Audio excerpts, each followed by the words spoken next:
Hello दोस्तों, कैसे हैं आप लोग। हमारी आज की कहानी का नाम है सबक। 7 साल का मासूम अथर्व हाल में लगे सोफे पर बैठकर धीरे धीरे सुबक रहा था। अथर्व की मां नम्रता जो रसोई में सबका खाना बना रही थी, उसे किसी के रोने की हल्की सी आवाज़ सुनाई देती है। वो अपना काम छोड़कर अपने बेडरूम में जाती है, जहां उसकी सास प्रमिला जी, ननद सिया, छोटा देवर आकाश और ननद के बच्चे सभी जोर जोर से हंस रहे थे और आइसक्रीम का आनंद ले रहे थे। पर कहीं भी उसका 7 साल का बेटा अथर्व नहीं दिखाई देता है। नम्रता भागकर हाल में गई, जहां अथर्व सोफे के कोने में बैठकर सुबक रहा था। नम्रता उसके पास जाकर बैठ जाती है और उसे गोद में बिठाकर पूछती है, क्या हो गया मेरे राजा बेटे को? यहाँ अकेले कोने में बैठकर क्यों रो रहा है मेरा बच्चा? सीने से लगते हुए अथर्व अपने आंसुओं को पोंछते हुए कहता है, मम्मा दादी बहुत बुरी हैं। उन्होंने सभी को आइसक्रीम दिया खाने को, पर मुझे नहीं दिया, और जब मैं मांगने गया तो उन्होंने मुझे डांटकर भगा दिया, ये कहकर कि तू जब कुछ खाता है तो मेरे नाती नातिन को नहीं देता है, तो मैं क्यों दूँ तुझे, चल भाग यहाँ से।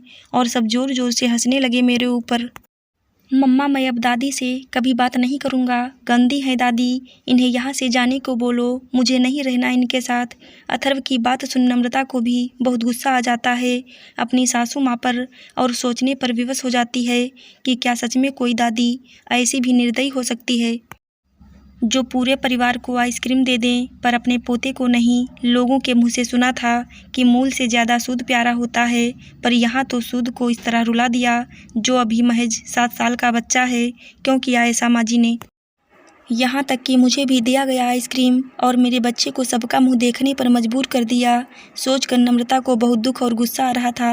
गुस्से से अजीब सी बेचैनी बढ़ती जा रही थी और मन कर रहा था कि अभी के अभी उन्हें खरी खोटी सुना दूं और यहाँ से जाने को कह दूं। दरअसल नम्रता दिल्ली में रहती थी और उसके सास ससुर गाँव में। नम्रता का पति अमन दिल्ली में नया ऑफिस लिया था, जिसके गृह प्रवेश के लिए पूरा परिवार नम्रता के यहाँ इकट्ठे हुए थे।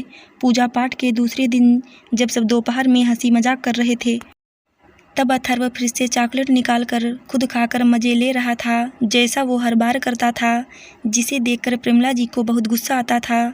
इस बार भी प्रमिला जी को बहुत गुस्सा आया अथर्व की इस हरकत को देखकर, इसलिए उन्होंने अपने बेटे आकाश को आइसक्रीम लाने को कहा और साथ में ये भी कहा कि लाने के बाद अथर्व को बिल्कुल नहीं दे। आकाश ने भी वही किया जैसा उनकी माँ ने कहा। फिर नम्रता वहाँ से उठी और रसोई में गई, जहाँ उसका आइसक्रीम रखा हुआ था उसने उठाया और अथर्व को दे दी।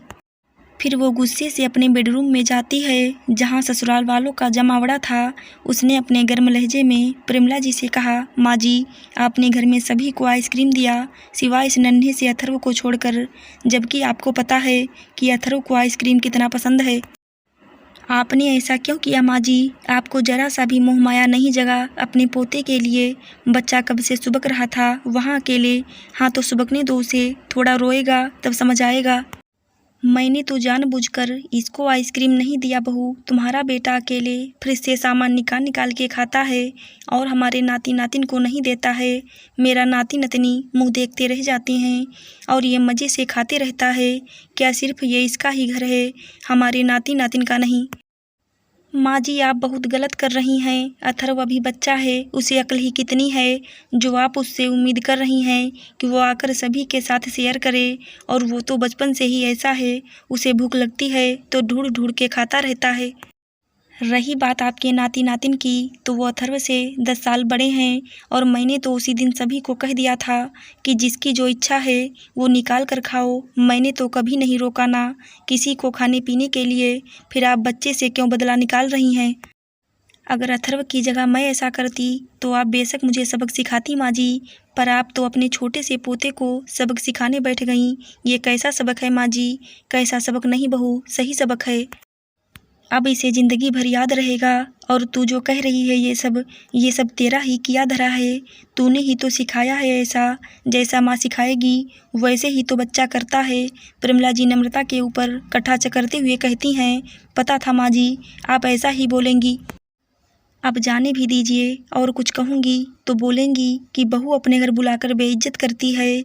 रात को जब अथर्व का पापा अमन घर आया तो अथर्व भागता हुआ गया और दोपहर में हुए आइसक्रीम वाली बात रोते रोते सुना दिया और कहा, पापा दादी को यहाँ से जाने को बोलो, दादी बहुत गंदी हैं, मुझसे बिल्कुल प्यार नहीं करती, मुझे हमेशा डांटती रहती हैं। अथर्व की बात सुन अमन को बिल्कुल विश्वास नहीं हो रहा था, पर जब नम्रता ने कहा तो उसे बहुत दुख हुआ और विश्वास ही नहीं हुआ कि उनकी माँ ऐसा भी कुछ कर सकती हैं, वो भी अपने पोते के साथ।